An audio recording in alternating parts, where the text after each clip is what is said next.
everybody? Welcome back to Bench Burner Sports, Bench Burner MMA. We are back with another edition of Stoking the Coals. I am Knuckles, and I'm here with my co-host Squared, and we're going to be talking about UFC 310, the final pay-per-view of 2024, and kind of what our thoughts are on each of the main card fights at least, and maybe some of the undercard.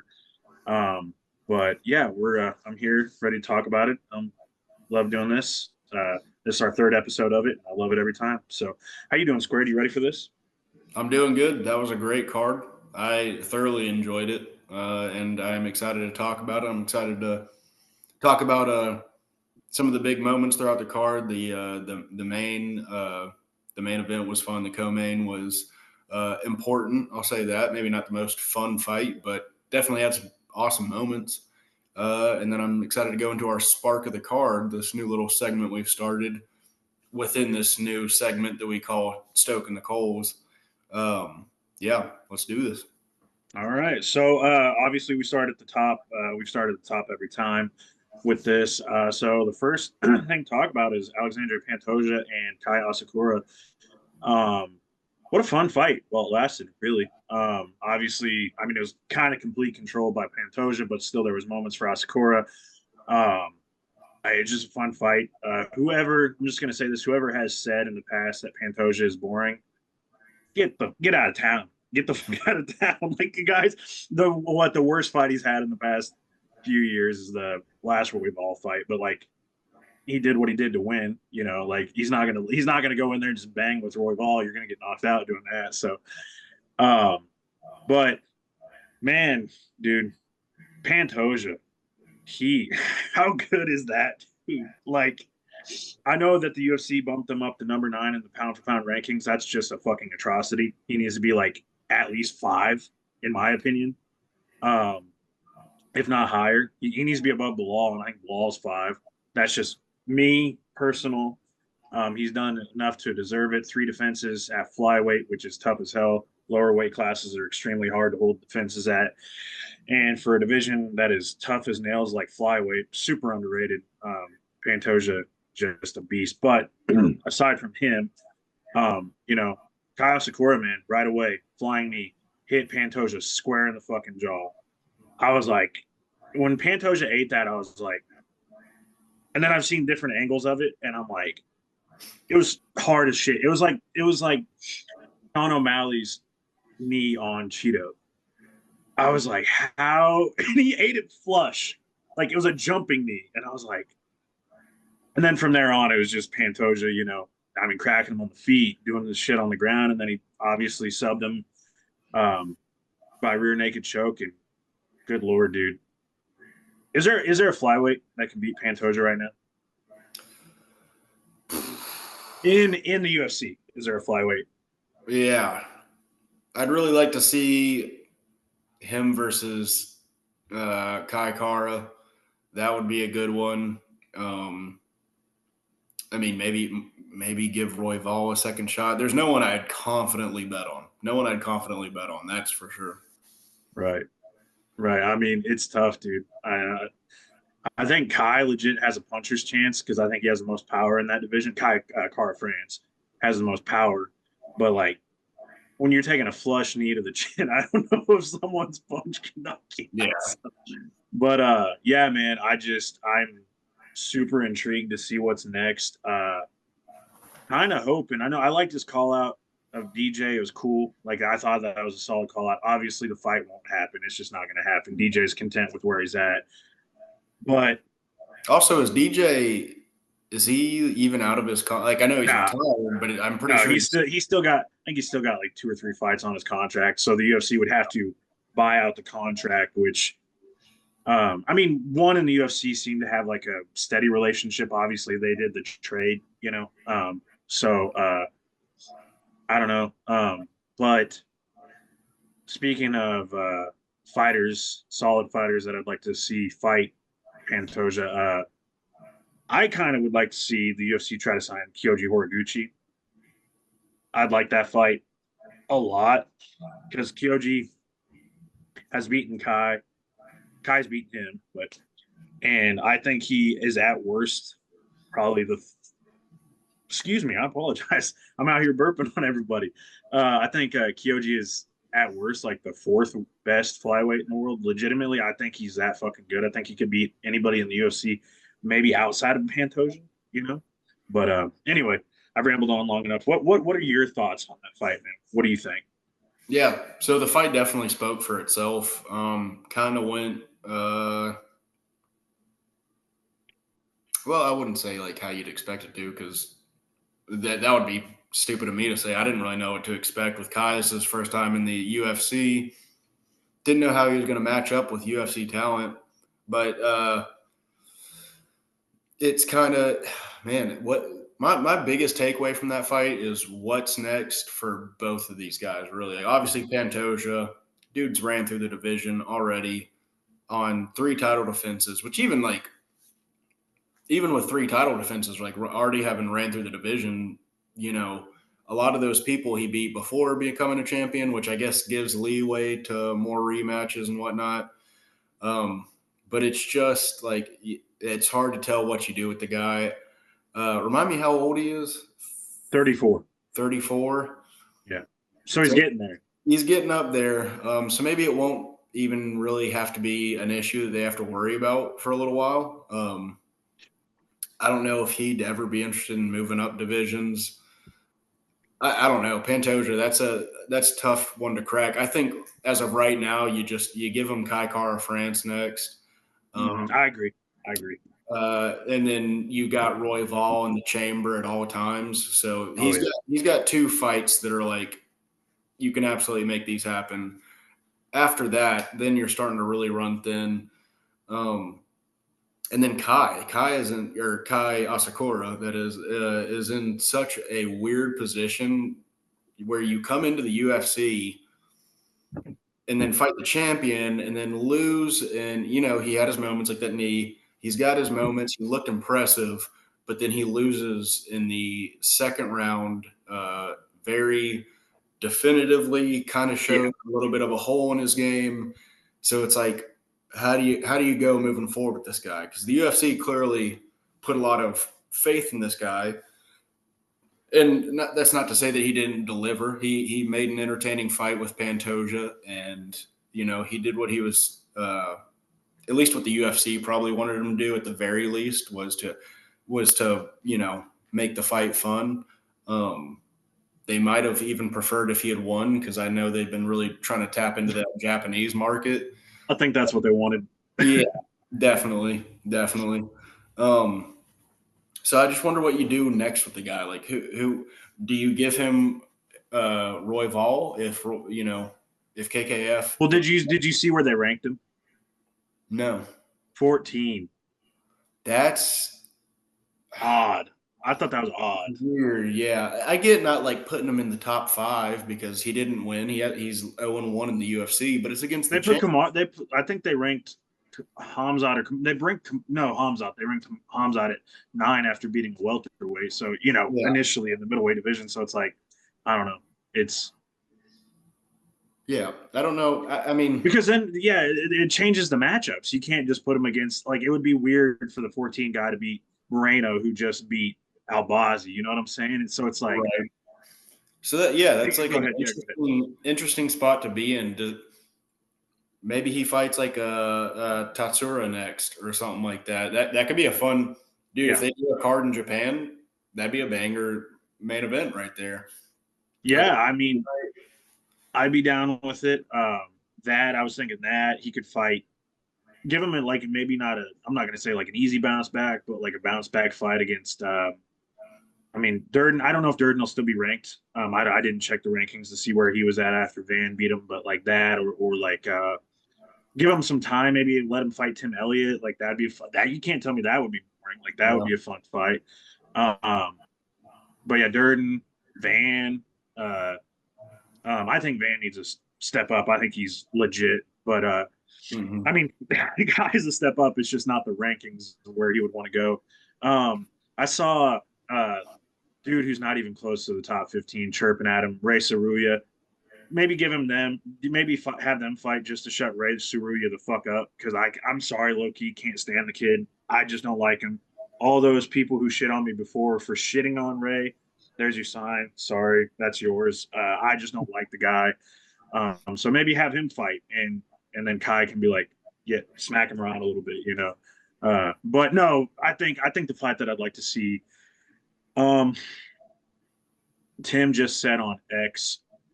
I hate saying that, but I'm gonna please Elon, Daddy Elon. Tim Elliott said on X earlier he wouldn't be ready until about May because Josh Van wanted to fight him. So maybe that would line up for for Kai to um, get healthy. Also, haven't even considered this. Maybe Kai wants to move up to bantamweight where he has been fighting for like 7 years. So Might not be a bad idea. I think he would fill out better. I think he could be heavier. Um, and I feel like there's a lot of fun fights at that division. I mean, him versus Cheeto, fucking sign me up. Him versus Figgy, dude. There you go. There's my pick. Figgy versus Kai Asakura next. That's my pick. Just random throwing it out there. I love it. And I feel like that's a pretty easy direction for him to move. Not only considering the fact that that's where he's been for so many years now, but then also the fact that, all right, you've already faced the best at 125 and you weren't able to make it happen. So why not try something else? So that's Yeah, there's actually probably a really good chance that that's the next step for him is something at 135. and I feel like he would be. I mean, it's a lot like a lot of fighters. A lot of fighters move down because they feel like they'll have a strength advantage on the smaller fighters, but it's like almost always proven not to be like how it works because that weight cut kills them. Um, I think he'd be a lot stronger at 135, and I'd be super interested to see how that goes because, yeah, I don't know, man. Him, like, I just need to see him in an all action fight. So, yeah, but I think that's it on that fight. I don't know if you have anything else to cook on that. That's just a fun direction to see where both those fighters go. So, next up, we have not Hamzat, Shavkat Rakhmonov versus Ian Machado Gary. Shavkat took the decision 48-47 after 5 rounds with Ian Machado Gary, and wasn't the most exciting fight in the world, but good Lord, did Ian Machado Gary impress me. Now, that's not to say, like, I'm going to give Hamzat, or keep saying Hamzat, Shavkat his props. I'm going to give Shavkat his props. Like, he won the fight. He did very well. Obviously, like, the gas tank was a concern. First time he had gone to fight the 5th round. So yeah, give him his props. But gosh, I mean, my main takeaway from that fight is Ian Machado Gary is fucking good, man. Like I'm gonna give him respect, all fucking respect. There's rumors after the fact that Shavkat might have gone in with the torn MCL. That's his fault for going into the fight with that. But again, I know he wanted to fight, whatever. Um, but still, like, I think my main takeaway, and that makes a difference if that is true, but I can't prove whether or not it is, you know.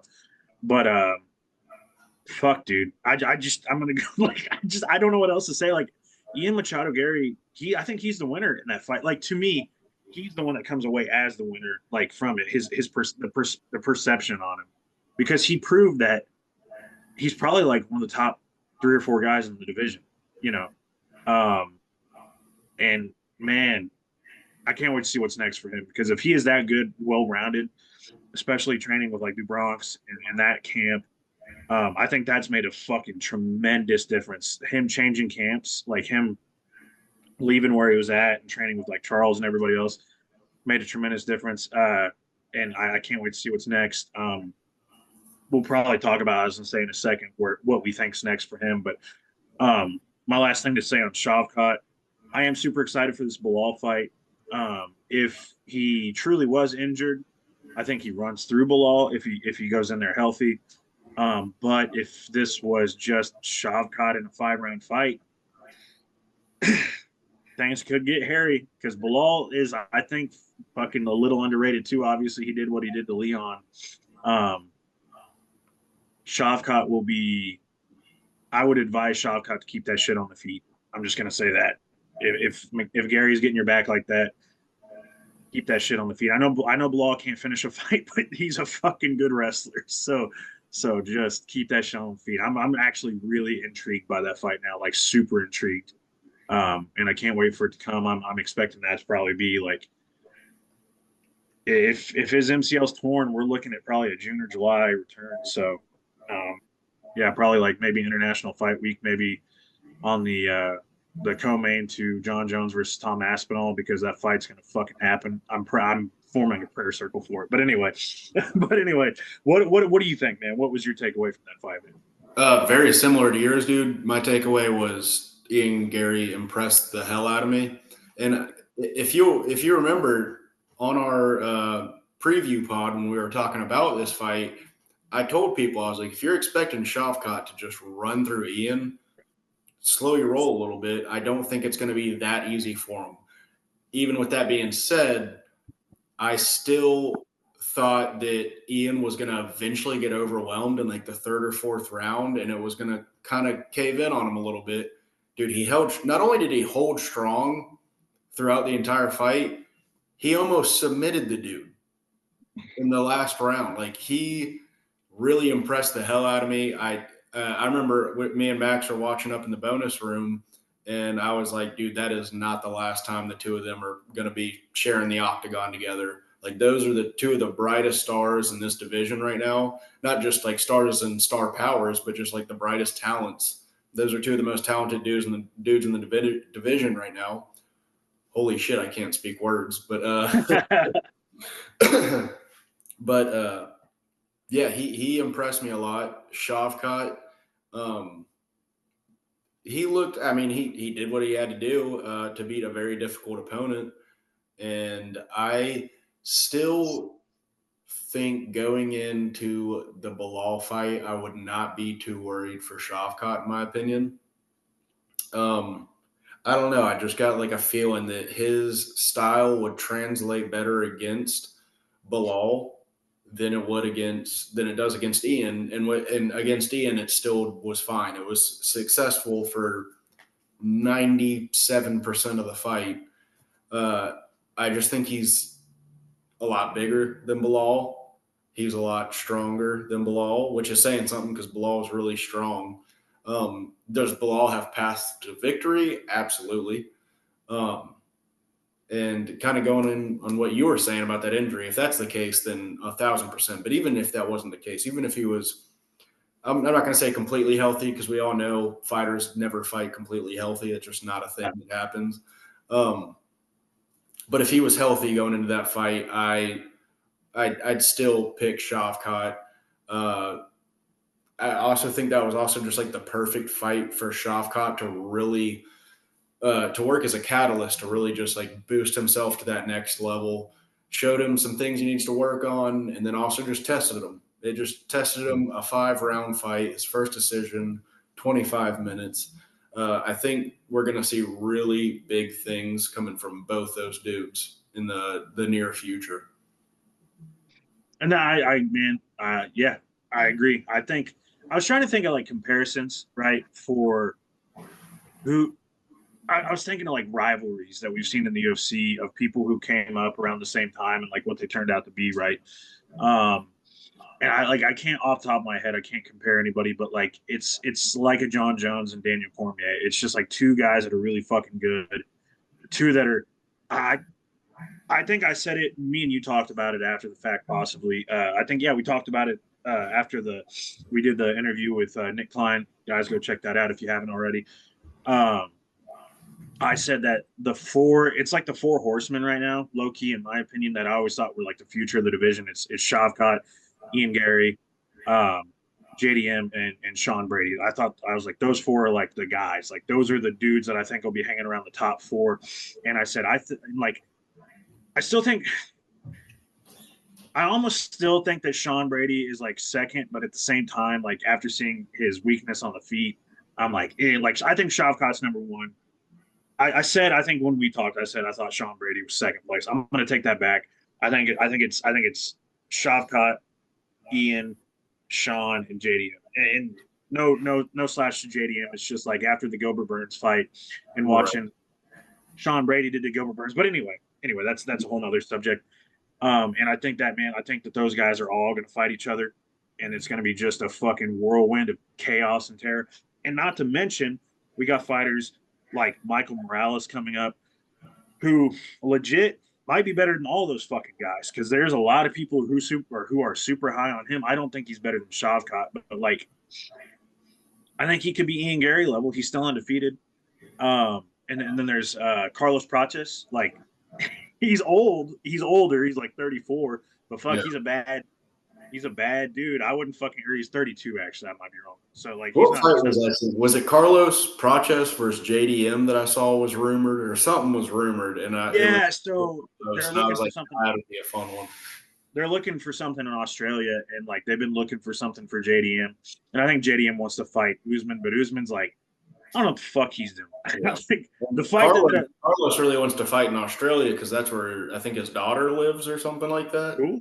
I'm down with it, dude. I'm down. I just honestly, I fucking love Carlos Prates. I will watch a Carlos Prates fight like any day of the week. He's just fun, and fuck, if he fought Ian Gary next, sign me up. But speaking of that, man, what do you think's next? I mean, obviously, Shavkat will get Bilal next. What do you think's for next for Ian Gary? I personally, I don't know if it'll happen, but I personally would really like to see him fight Usman. If Usman comes back, I know that a lot of people are rumoring like, oh, he should fight Leon in London. That's 3.5 months away. Is it it's enough time to recover, and I think Ian would recover in time and would take the fight. But I would really like to see him fight Usman next, just to see where Usman's at, and because he's got to fight somebody. If Yeah. Usman's going to stick at welterweight, he's got to fight somebody. Um, and see where Ian's at. But what do you think, man? Where do you think? What do you think's the next fight for Ian? So luckily for Ian, as opposed to kind of what we were talking about in the flyweight division, Ian's got a handful of options. Usman would be a great one. Even though I personally like to see Usman just go to middleweight. That would Same. I want to The see fight that. the fight I'm praying for next is Robert Whitaker versus Kamaru Usman. I think that fight. Yep. I would love that one. So I'd like to That's see him at middleweight, but if he wants to stay at welterweight, that's a very legitimate option. It's one that if he wins, I don't know what Usman's goal is at this point. I feel like, I personally would strongly doubt he's ever welterweight champion again. But 37 or whatever. Yeah. yeah, I just don't think that's going to happen. But if he's trying to stay in the mix up at the top of that division, Ian Gary's a good choice for him. But for Ian Gary, obviously that would be a great choice. That's probably the perfect next step. As you were saying, Leon would be great as far as next step. I don't know if that would be a great fight, to be honest with you. But it'd be good. That'd be interesting. I just feel like it would be. I don't know. It could go a number of ways, but I think Ian. I think that Ian's kind of like, from what I saw, if he's really that good, like I think he's just kind of like he's like Leon 2.0. I think he does a lot of the same shit as Leon, but he's like better at it. He's more active. Yeah. But like you said, it could be really. They could just stand at range and fuck him. And he's also got the option of fighting the winner of Colby and Buckley this weekend. I think that's the one that I said. Isn't that what I said originally? Is what I wanted, right? Maybe, yeah. I mean, it makes sense. He was supposed to fight Buckley to begin with. So if Buckley wins, there you go. If Colby wins, then which I strongly doubt. But if Colby wins, they've had their beef. There's a story there that you can go off of. And let me check myself real quick before I say anything stupid. But what's Colby ranked right now? Oh fuck, probably like 6, I would guess. Let me look. He is. Wow, you got that shit on the dot. Was it 6? Yeah. I check that. I check shit too often. Actually, yeah. It wouldn't be like a massive step up because Ian's number 7, but it's still moving up, and he still wants it. Like I think he still wants it. Yeah. But So yeah, you could get, because let's say Buckley takes his ranking, and then Buckley's somehow ahead of Ian Gary. I don't say somehow as in like, oh, that would be ridiculous, but it's just like crazy how that worked out all of a sudden. Um, so he can do that, and then either way it goes, he's moving up, and yeah, that's Here, probably if I had to bet, that's probably what's going to happen. Is he's I going was to take? gonna say, you know what? I actually like. Here's my prediction on the next fights. I'm just gonna run down a real quick list. So it'll be Bilal versus Shavkat. Leon, I'm not sure. I'm not sure. That's the one where I'm like, it could be Ian, but I don't think that turnaround's too quick. Kamaru versus Sean Brady. I think that might be the next one because I think that's a fight that Kamaru sees and is like, yeah, because he can neutralize Sean's ground game and probably beat him on the feet. Yeah. Um, JDM. I know JDM wants to fight in Australia, but I could see JDM versus Leon in London, maybe, possibly. But it might be the Prochus fight, like you said. Um, I don't know. I don't know. Like I know that's rumored, and I'd really like to see it. And then yeah, I think you're right, dude. I think Ian versus the winner of Colby and Joaquin makes sense. It's gonna be Joaquin. Joaquin. I like. I'm gonna make my pick because I won't be on the pod for the reel or whatever we decide to make if we do make one for predictions.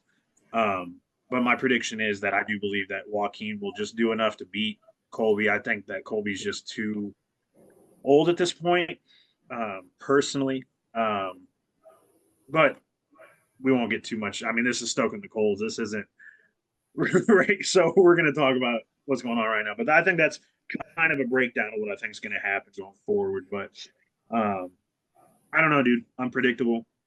A lot of good fucking fighters. Where the fuck does Michael Morales equate out into all this? Because that dude needs a step up fight too. So Where um, does Kevin Lee fit into all this? Kevin Lee, did you say Kevin Lee? He's gonna bare knuckle fight Colby Covington after he loses this next fight. He's gonna bare knuckle fight him in fucking game bread. Oh, and not to mention, we forget fucking Jorge Masvidal's supposed to be coming back too. And Oh, you know, oh dude, they're gonna put him up against like fucking MVP, but or something like that. But, and it's just not gonna go well for fucking poor Jorge. He's just no. old. But there was that.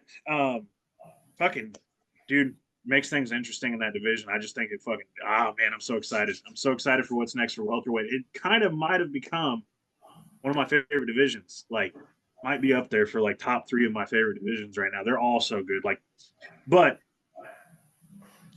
the next division we're going to talk about is really not good at all. Heavyweight. Cyril Gahn versus Alexander Volkov. I don't have much to say besides that was a fucking robbery. It was. I don't say robbery very often. That was a robbery to me. I just. I mean, even Cyril thought he fucking lost. So, um, Cyril looks very suspect.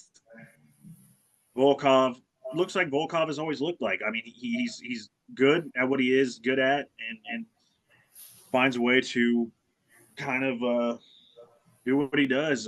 He won that fight, in my opinion. I think there, to me, and I think that I listened to the Ariel Helwani show post fight breakdown. Connor Burks had a good take on it. He said, I think that there's a better case to say that Volkov won 30-27 than Cyril Gahn won 29-28. That's just and I agree with that, honestly. So, yeah, I don't know, man. It was a robbery. That's all I got to say. I don't really have much else to say about it. The fight wasn't super exciting. Yeah. Have anything to say about it, man? All right. So yeah, Surreal versus Volkov. Not a lot to say about that fight. Obviously, ended with a pretty bad decision.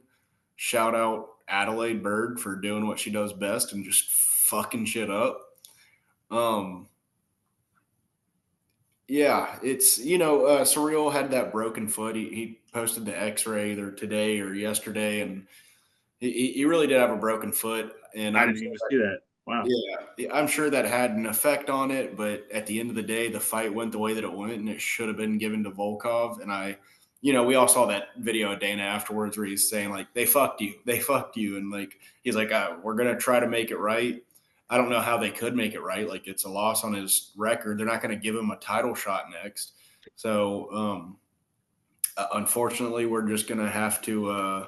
I say unfortunately, but if Surreal comes in healthier into the fight versus, I'm assuming Aspinall next, Yeah. for probably an undisputed belt. They really need. By the way, they need to getting on that shit. They need to figure out if John's going to be there or not. So that It's been a month. It's been almost a month since that fight. We need some news. We need some news. Let's go.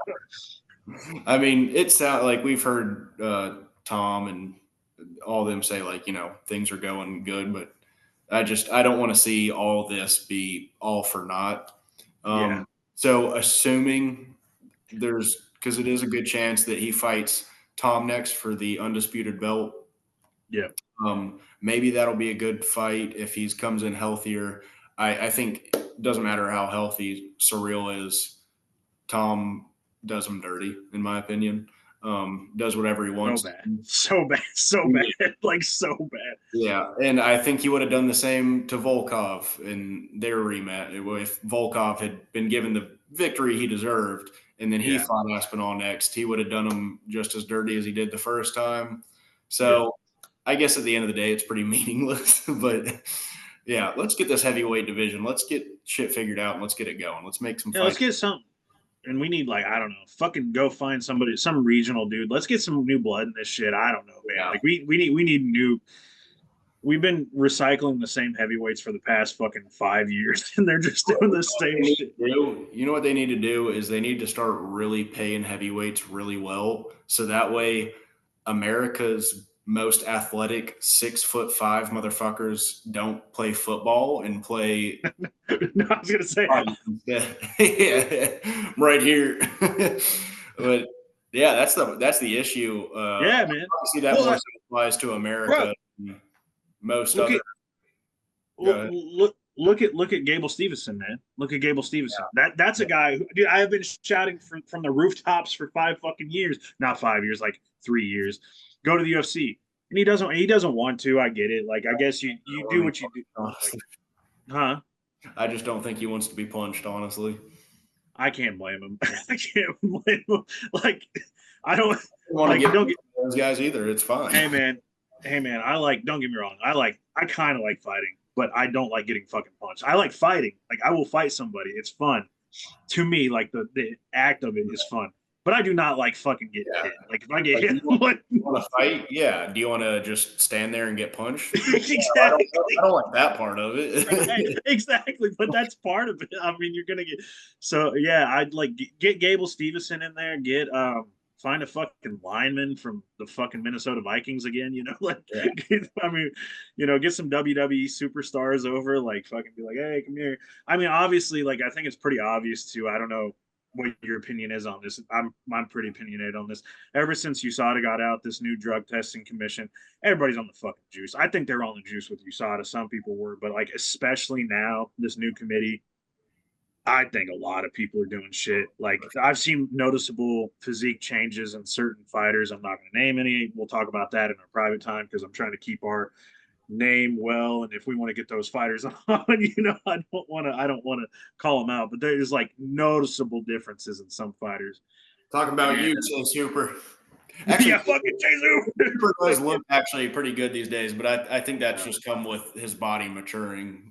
He's like, well, he's finally like 19 or whatever, so he's starting to he's like starting to Dude, I saw something on TikTok the other day, and it was actually yesterday. It said, how do I explain to somebody that this motherfucker can kill them with his bare hands? And it was Chase Hooper doing this. Like, he was like doing that. Doing the Tim Walls wave. Yeah. It's like, and that's the thing. He would fucking, he would murder me or you. He's like 100 pounds lighter than me. He'd fucking he would shred me. He is a fucking snake. It's insane. I love it. But yeah, I agree with everything you said, dude. Low key, honestly, I've seen a lot of people suggest it. It probably doesn't make sense, but just do fucking Gone versus Volkov 3. Like, if I had my druthers, do that again. Because I think Volkov probably just takes him to the ground every time. Like, I think that's probably what he does. And he probably wins a decision, maybe 30. Well, unless you have Adelaide Bird scoring Yeah. it. Unless the old birds there, Oh then my god, dude! I don't all even know bets are off. how is she still a fucking judge at this point. But she's like as bad as fucking.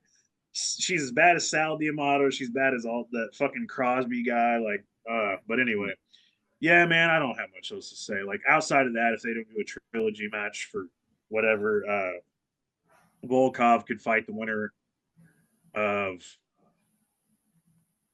who's Rosen or not Rosenstruik, who's Almeida fighting? Yeah. Or no. Do Blades versus Volkov. Boom, there you go. Have they fought before? They might have. Do that fight. Boom, there you go. I don't think they have. Maybe. I don't know. Boom. Wow, a fresh matchup at heavyweight. That's a Yeah. surprise. There you go. Like fucking there you go. Blades versus Volkov. That's what we need next. That's what America needs. But the next fight after that, let me pull up my thing because I forget. Oh, our fucking boy. Our king, Bryce Mitchell versus Crone Well, yeah. Racing, man. Dude, all I gotta say is that, I'll say it. Praise God, man. I've said it. I mean, me and you had a conversation. Everything and what he said in that post fight interview. I loved everything he said. Um, and dude, he looked good. He looked good. I mean, against a guy like he beat a guy who they said don't take to the ground, and he took him to the ground. Like things got hairy on the fence, but obviously, like he said, don't fucking take your Gracie to the fence. That's pretty obvious. But we said it in the Nick Klein interview. Once we saw the frame coming, we were like, this is bad news. He knew, he was like, oh, okay.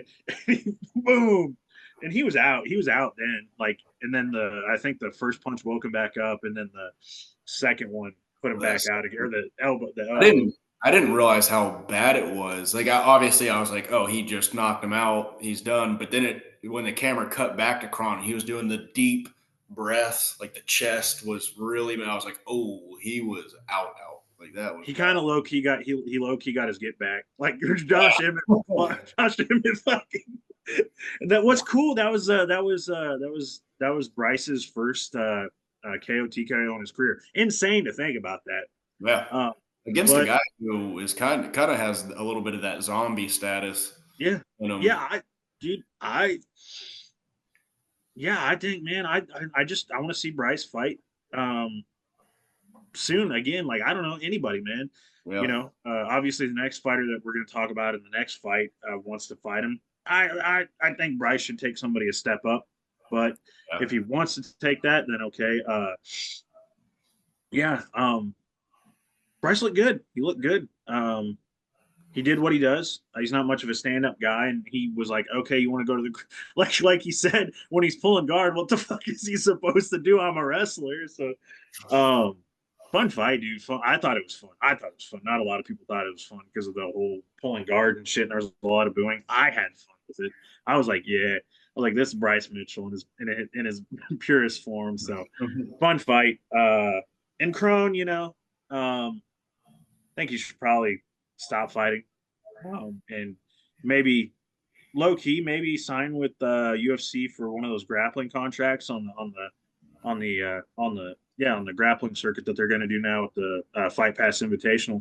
I'd like to see that because he still obviously is very fucking good at grappling, and I think that now that that's becoming a bigger thing, he can make really good money at it. So Yeah. I mean, he's a Gracie dude. He could go he could travel around and do lectures for like oh his $200 a ticket. yeah his name carries weight. Yeah. He'll be okay. So what do you think, man? What are you thinking after that fight? What are your takeaways? I'm happy for Bryce. Anyone that knows me knows I love Bryce. I know he's not always the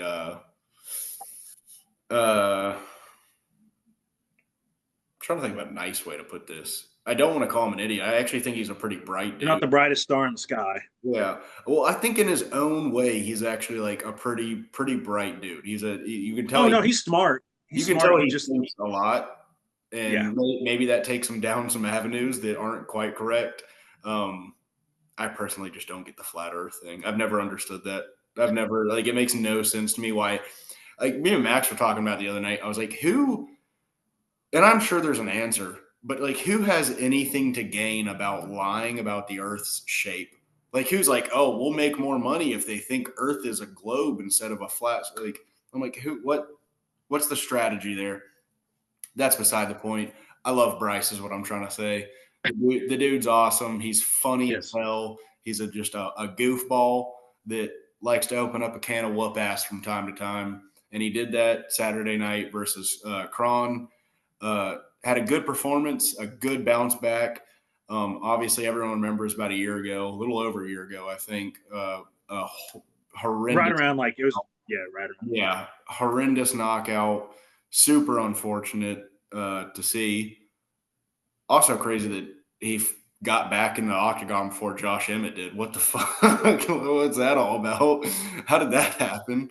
And Um, Josh is like 39. He needs to fight like ASAP. Like, get to getting, brother. Like, I don't know. I really. don't know what's going on with that, but that's beside the point.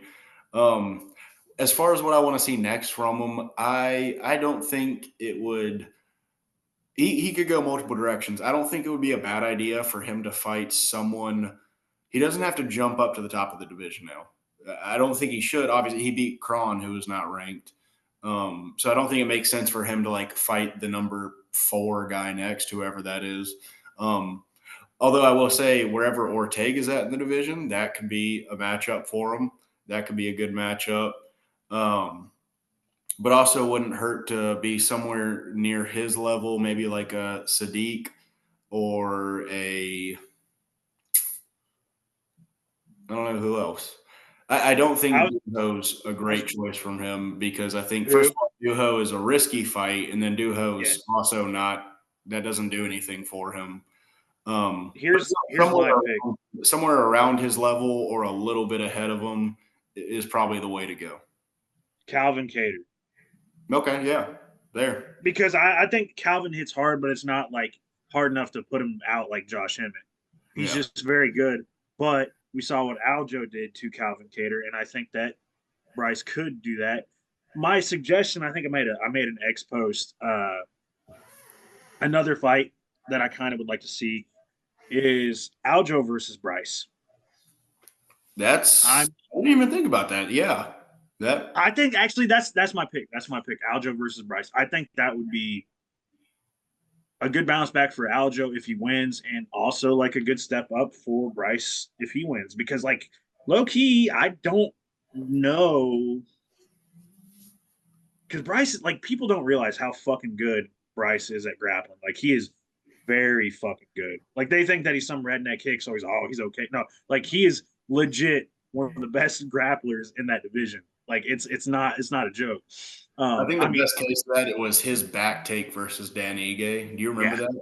When he was in yeah. the bottom and then he just monkeyed his way around to Dan Ige's back. It was like, And how that's the thing is Dan Ige is a grappler first. Like Dan Ige is a grappler first fighter. Like that a lot of people think Dan Ige is probably like a striker. No, he's a grappling first fighter. So like him doing that to a extreme couture prodigy, like you yeah. know he's a fucking so yeah Aljo, and we'll get to Aljo later. But yeah, I'd like that. I'd like that fight. Like we live, we'll talk about the Evloev and Aljo fight and the grappling and that and how fucking awesome that was. Can you imagine the grappling in the Bryce and Aljo fight? I feel like there'd be slams left and right. I feel like because I don't feel like we'd see. I feel like we'd see like 5 strikes total in that fight. Like a lot of people wouldn't like it, but I think it'd be fun as shit. They would just be slamming each other all over the octagon. So I'm down for that. that's I'm my. definitely along for that one. I kind of would like to see him fight Ortega. I feel like there'd be some fun I grappling. still think I think Ortega's still going to try to move up to 55. I have no fucking That's clue fair. why. Yeah, I totally I have forgot. He's been working on that. I Yeah, don't know. I think these get. I don't think we'll see Ortega back until probably like middle of next year because I think he's putting that weight on. But that's a good point. Very well, I valid. mean, he's already. He, All Joe. I Let's mean, go with All Joe. yeah, I think it'd be good. But I do like the Ortega suggestion if Ortega does stick around. Now for Crone, um, if he does decide to fight MMA again, somebody said it, put it on X earlier today. I keep mentioning X, but that's where my main social shit is. Ryan Hall. Where has he been? That's what I'm saying. So like, and where was Crone? Crone didn't fight like before the Jordan fight. Didn't fight for like because he fought Jordan and then fought Bryce, but before that didn't fight for like 3 or 4 years. So Yeah. Crone versus Ryan Hall talking about some fucking jujitsu shit. That, Yeah. I can see that that. dude, God. Or that could also be another good fight on the UFC There grappling. you do, yeah, because that they're not gonna. Neither one of them are gonna Yeah, punch because each that's other. pretty much what the fight will be, anyways. I I don't know. I I lean I You know how lean grapplers versus grapplers get. I well yeah, or they could just it could be the worst fight on the feet you could ever see. Like they would just like they'd punch like I'd punch, just fucking It'd be like like, Rock'em Sock'em Robots, but if they built the thing wrong and put the robots too far away from each other and they weren't actually landing. yeah, that would be an interesting fight. So yeah, that was a good little thing. The last card on the main or last fight on the main card is Nate Landwehr, Nate the Train, the UFC baby, versus Doo Ho Choi. We know how that turned out. Doo Ho Choi just fucking controlled it from start to finish. Nate the Train didn't get to do the signature get fucked up and then fuck somebody up. It was just like he got fucked up the whole fight. He got messed up the whole fight real bad. Never had a moment, and like I think Nate's probably like top 25 fighter. And if Doo Ho Choi is doing that to somebody that's within the top 25, then it's like this guy might be top 15. Like he might be. He's really good. I think the Algio fight was a little bit of a obviously he went to draw with Kyle Nelson, and then he fought Bill Algeo, beat the fuck out of him. Thank God, because my thoughts on Bill Algeo, and then bounced back and did what he did to fucking Nate Landwehr, man. Like that draw with Kyle Nelson's also aging pretty well because Kyle Nelson, I think, Well, cracked. also he beat Kyle Nelson. They just took that fucking point from him for no reason. That's true. That's true. That's true. So, and Kyle Nelson just recently, who did he fight recently and lose to? Uh, It was a top 15 fighter, though. It was top. Hold on, I'm going to look it up because I am curious because maybe Doo Ho Choi could fight that person. Yeah. Maybe who Kyle Nelson lost to. Kyle Nelson. Oh, never mind. Don't do that fight. Kyle Nelson lost to Steve Garcia. I'm pretty sure. Let me look. Yeah, he lost to Steve Garcia. Now let Steve Garcia do what Steve Garcia does. Don't. That would be a fucking firefight. Don't get me wrong. Like, but I think Steve Garcia is booked. Let me look here if my Sherdog will load. Fuck you, Sherdog. Yeah, Steve Garcia is booked against Edson Barbosa. So um, maybe Doo Ho Choi versus Giga Chikadze. Okay. I can get down with that. All right, that's my pick. I think that's a perfect matchup. I don't know what else to say on that fight. Like I didn't want to cook too much on it. Beside like he just looked dominant from start to finish, man. I mean, on the ground, on the feet, every asset of the fight. And like if you're doing that on in both realms, I think he's a top 15 fighter. I think he is, and he's 33, so you got to get him going before he gets too old. Don't let him sit like TKZ. TKZ did his time in the military and then came back, and I feel like he kind of sat around a little bit too long, and that's what fucked him up with like getting too old. Let Doo Ho Choi, because he's already done his time in the military, get like boost him to the sky. Let him Yeah. get in that top 10 at least. So yeah, Giga Chikadze is my pick on his next fight. But what did you think of that fight, man? What's your breakdown? What's your thoughts? Yeah. Same as you do. Not a whole lot to say. He dominated that thing from start to finish. He just looked good in every aspect that he showed. As far as what's next for him, I like that Giga one. I like that the old Chikadze fight. Yeah, not a whole lot to say on that, dude. He went out and He did just fucking he beat his ass, bro. And it spoke for itself, dude. It was dominance, and I love Nate, and I hope to see him bounce back. But man, I mean, my boy Doohoo put it on his Doohoo put it on his ass, and I think he needs to make a pretty healthy step up in his next fight. Definitely definitely, I would say a ranked opponent for sure. Because, like you said, he does not need to sit idle at all. 33, not old, but not young, and he's got a little a healthy but not a very big window left to make shit happen. Yeah. So definitely get that man up in the rankings. For him, Bryce Mitchell is the perfect call out. I don't Oh, think. it was great. It was a great call Yeah, out. that's a great call out. That would be a great fight next. The UFC, if they're leaning more towards bumping Duho up as opposed to bumping Bryce up, then would probably try to make that happen.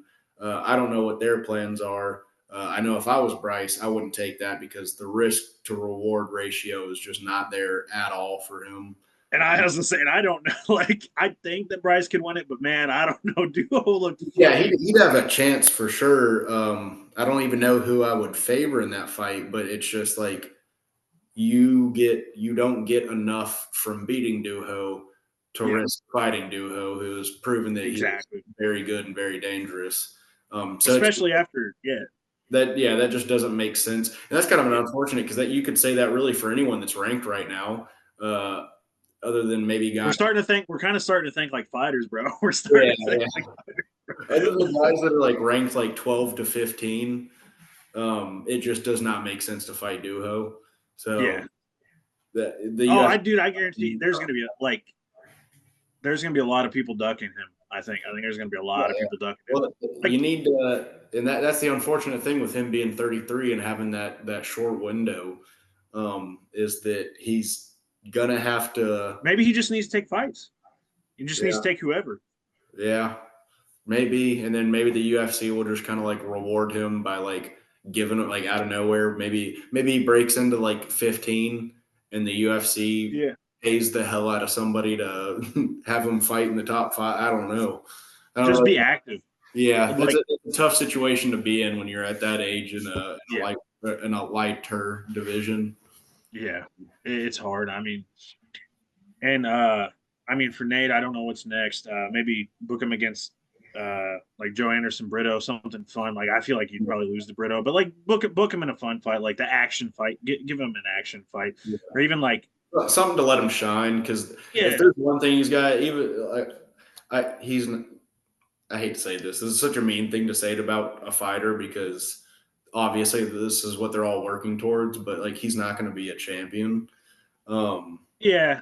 so it's so I think he realizes that though, But Probably, but you just I always feel bad like saying that about someone being like, "Oh, that thing that you're like in this for," and that you like most of them want to be champion, but even if they don't like, or even if they're like, "Yeah, I probably won't be champion, so I'll just put on fun fights," it's still like a bad thing. It's like, well, you're never going to be the best. You're never going to be that. I, but that's speaking of that. It's like your boy, our boy, Eric Anders said he just wants to be in there for money. Like he knows he's not going to fight for the fucking title, and that's what he doesn't even like. Eric Anders doesn't even want to fight ranked opponents. He just says, "Give me fun fights. It's going to get me money." And that I think that's where Nate needs to go. Like Nate's 36 or 7. Just be like, Yeah, because give me. the biggest aspect of Nate's game is the Uh, entertainment factor. yeah, So let him lean into that. Give him someone that's just going to brawl with that's him. that's what got him the main card spot, bro. Is Yeah, he's fun. yeah. Like dude, Duho Choi didn't. He wasn't the one that made that main card spot. Like no disrespect to him. Um, I think to me, and maybe I'm wrong on this, but I think it was Nate. I think it was Nate. Nate was the one that got that. It Was the definitely one that was. yeah. It So definitely was, yeah. um, yeah, man. But going forward, put Nate in some fun fights. I think that is all for the main card. Just quickly touch on a couple undercard fights. I'm gonna skip a couple fights because we got to make sure we talk about this fight in case we have to cut the podcast short or a little bit shorter. Obviously, we've been going for a while. But I want to talk about the Evloev and Sterling fight. I want to give that shine because that should have been on the main card. And fucking A, man, like what a fight, bro. Um, make like if I need a fucking make grappling great again hat. Give me a MGGA hat like hat. Give me that, dude. Because those two dudes put on a fucking like, oh my god, that was fun. That was fun all the way through the whole time. Like, you know, you would see Aljo slam the dude. Like, I mean, and Aljo had some fucking crazy slams, dude. Like awesome slams. And then Evloev at the end of the round, like every single round, he would like flip position and then he would just fucking start punching the shit out of him to try to win the round. I know what he was doing. He was smart. And that's what won him the fight there in the third round, because at the end of the third round, he gained position and punched him. And I think, was that a split? I think that was another split, wasn't it? That's a good No, no, question. no. That was that was UD. That was UD. That was UD. I think. If it wasn't, I had Evloev winning. I think you could maybe make a case for Aljo, but I had Movsar winning because I just thought he did more damage, which is like, for once judges based it off of what the fucking criteria is supposed to be, which is damage. But God, man, my main takeaway is what a damn good fight.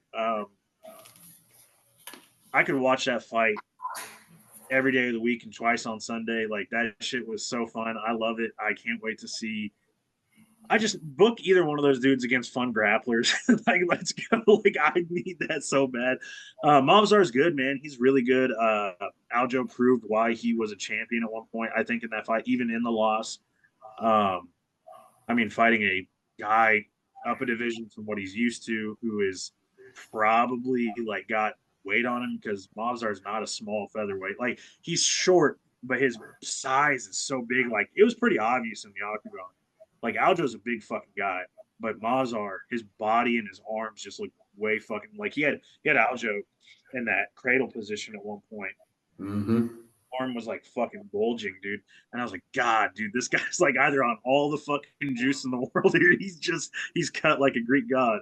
But yeah, I was gonna say, I've said that. A little concerning he might be, but I don't want to call him out. Well, I don't want him on my fucking podcast because he grooms people, but that's that's besides the point. I say my podcast, our podcast. I apologize, but um, yeah, dude. I think obviously, like, Mobzar, his next step is probably moving towards the title. Um,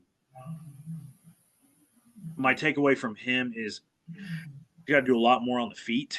I feel like before he can really like get to that level he needs to be at. I know he's undefeated, but fuck, dude, I think I picked out like four people that I think Yair could beat him. A lot of people called me crazy for that, but I think Yair could beat him. I think that Diego would beat him in a rematch. I think that Wolf will beat him. I think that Ilya, if Ilya decides to stay at 45, would beat him. So, and I don't really know what's next for him, because I don't know what the state of the division is in right now, because we've got rumors of Ilya moving up, all that, whatever. But what are your takeaways from that fight, man?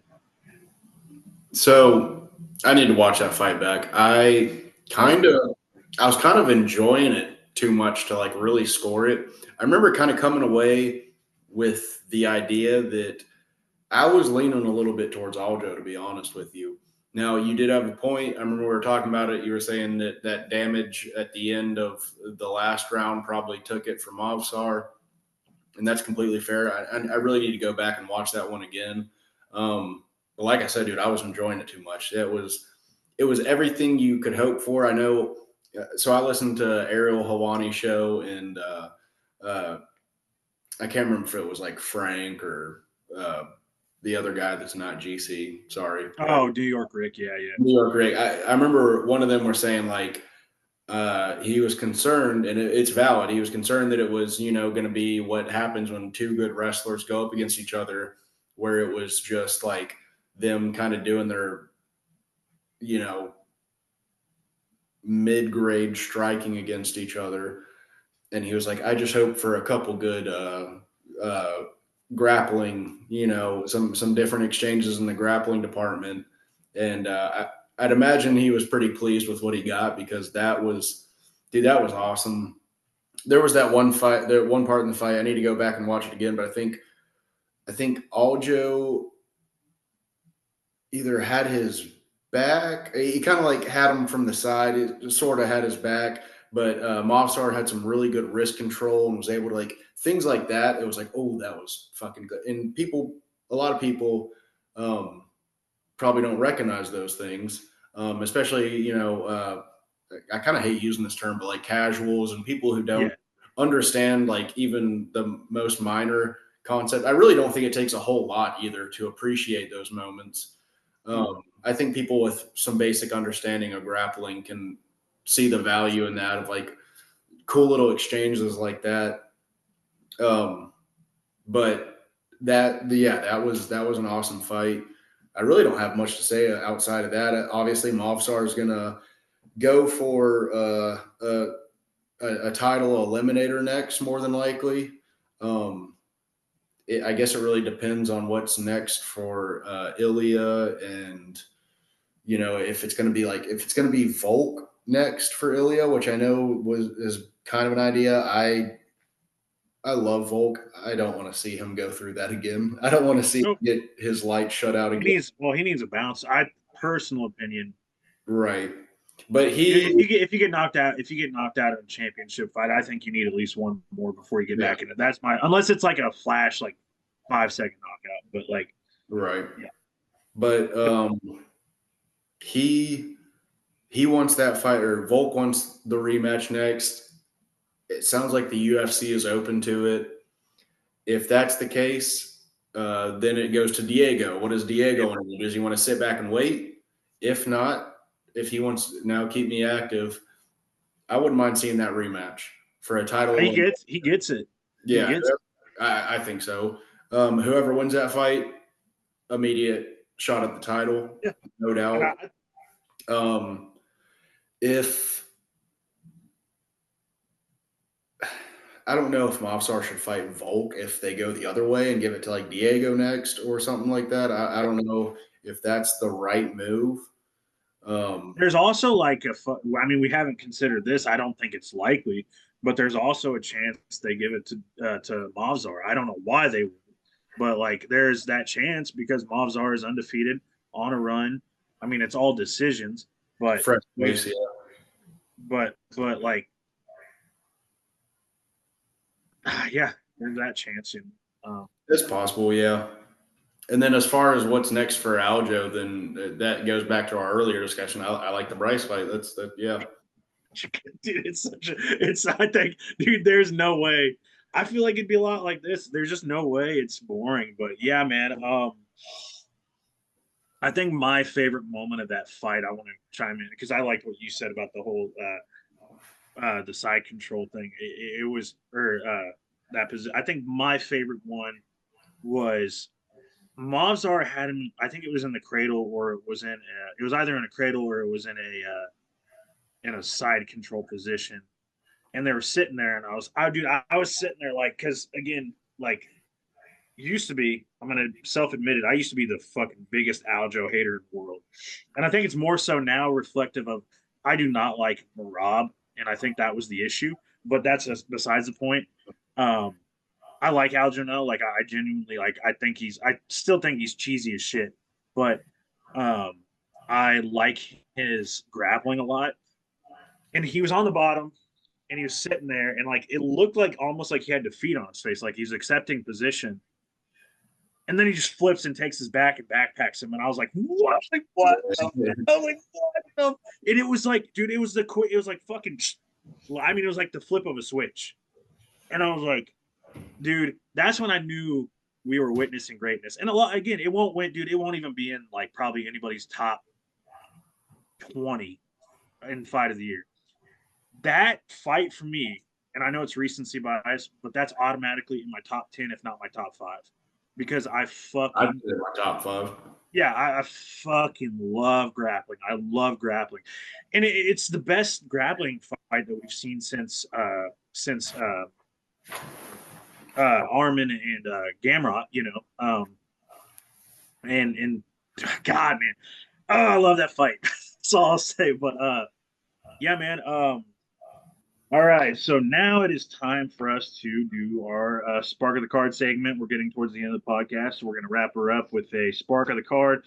which is pretty much just like a moment, a fighter, a fight, or whatever we just thought that like was the moment of the card, spark of the card, if you will.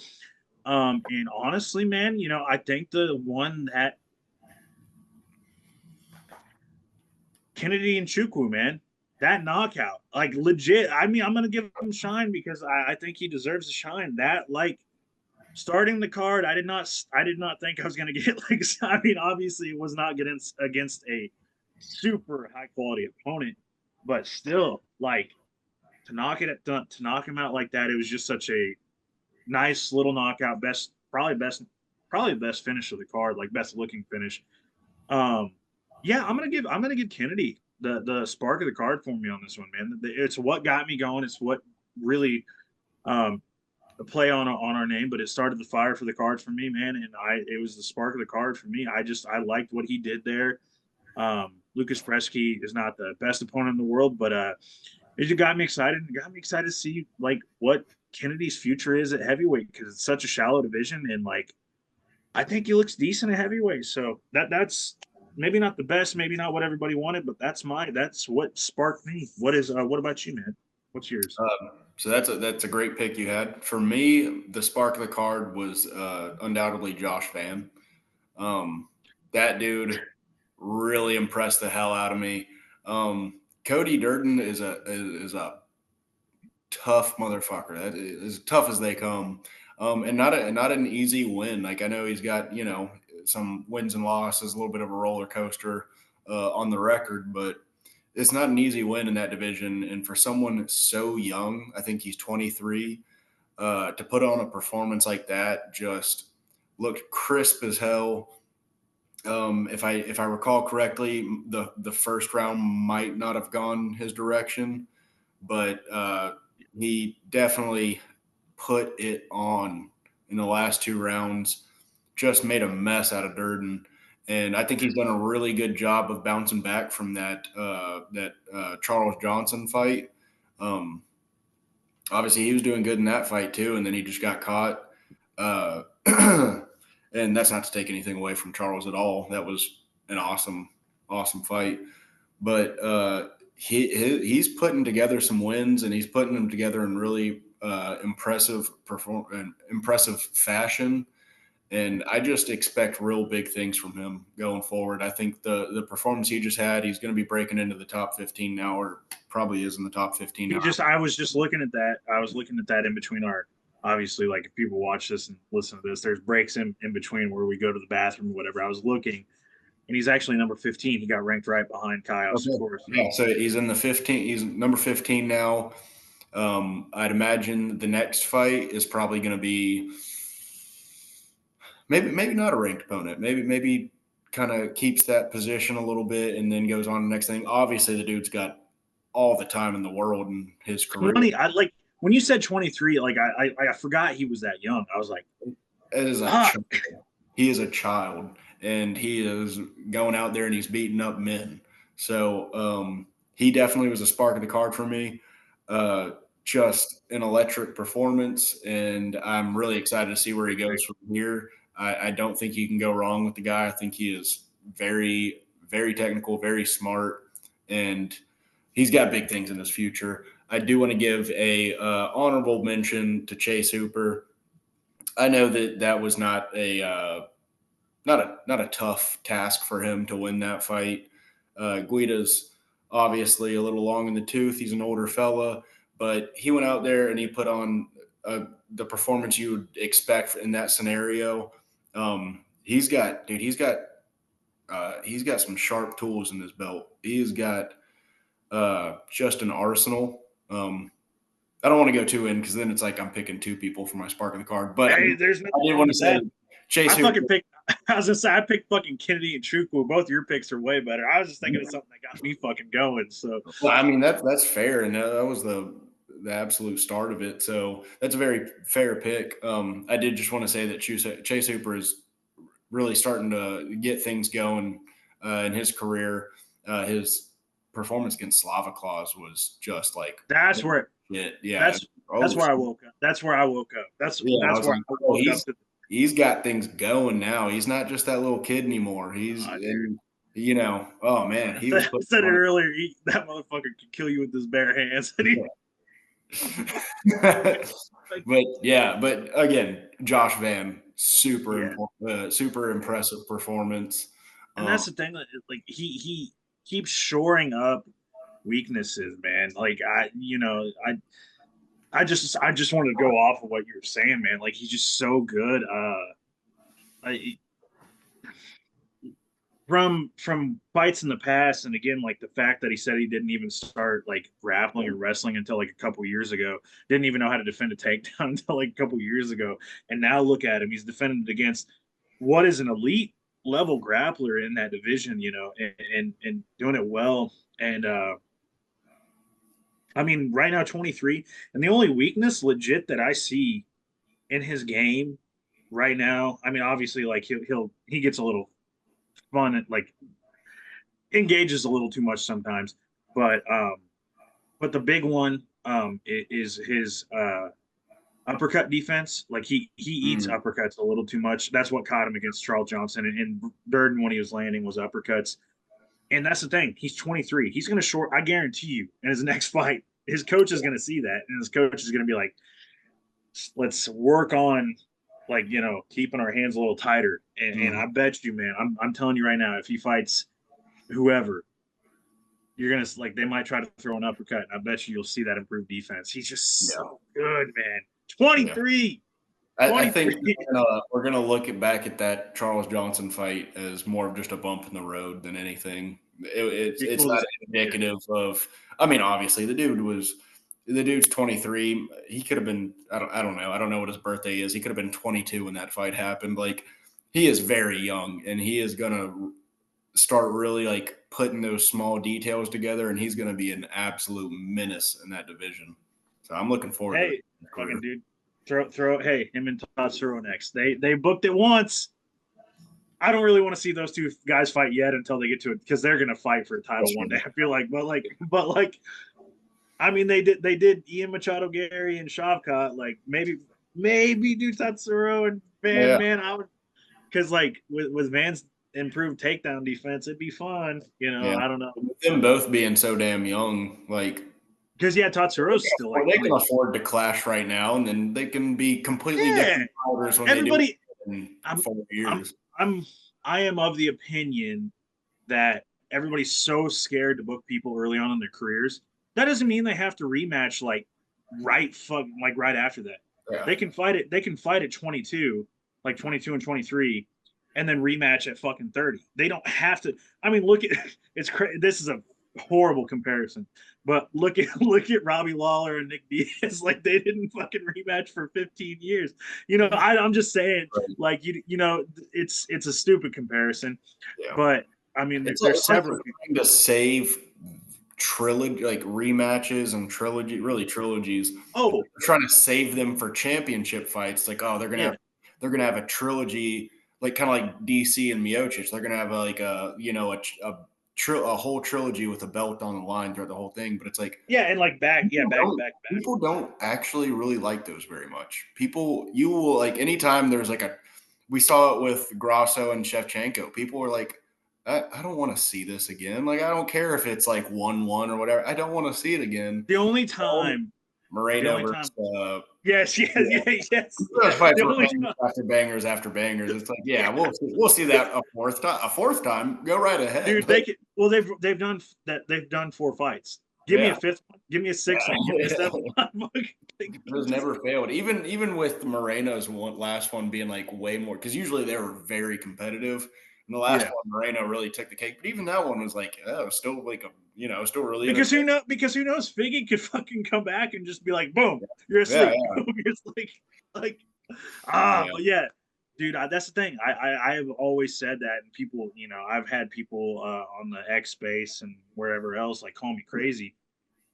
Um, I had to think like it's the same way with like Chris Curtis and Brendan Allen fought 4 or 5 years ago, and they just rematched or I think it was this year. Yeah, they rematched this year in one of the better fights of the year.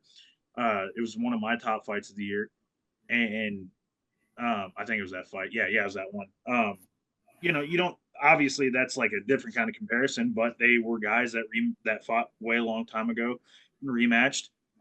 It's not like saying you can't do it, like they could fight right now and then rematch a few years down the line because you, Especially like guys like as Tyra and Van. yeah, They're going to be completely different human beings the next time they yeah. come around in 3 years or whenever. Like it's going to be a whole new fight. So why That's not? the thing. Like a year from now, a year or two from now, would I want to see Charles Johnson versus Josh Van again? If Charles Johnson keeps improving and Josh Van keeps improving, sure.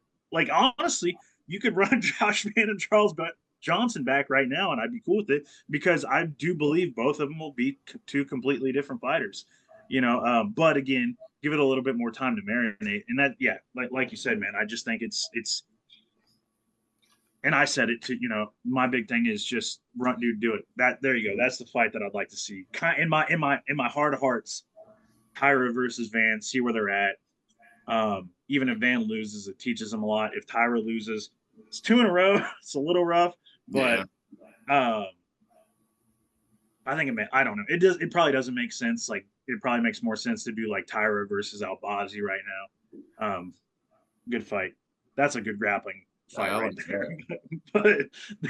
But that's kind of our flyweight version. I feel like of Valoyev and Aljo, but like with a little more striking. But Hmm. oh fuck. Anyway, we've cooked for a long time. This is probably like an hour and 21 or 20 minute long one now. But so we'll wrap it up. But yeah, main takeaways from the card, like Squared said, really excellent card.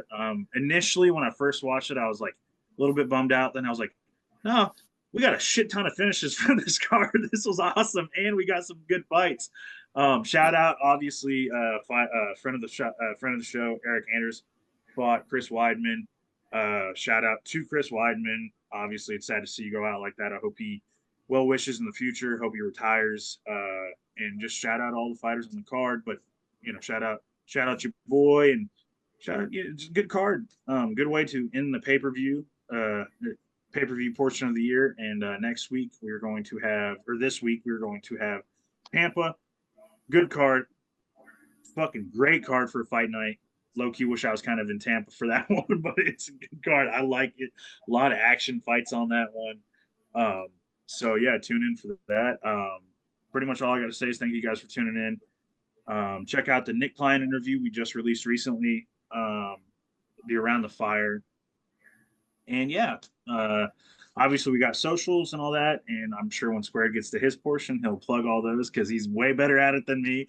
But thank you guys. Squared, go ahead and what do you got to say?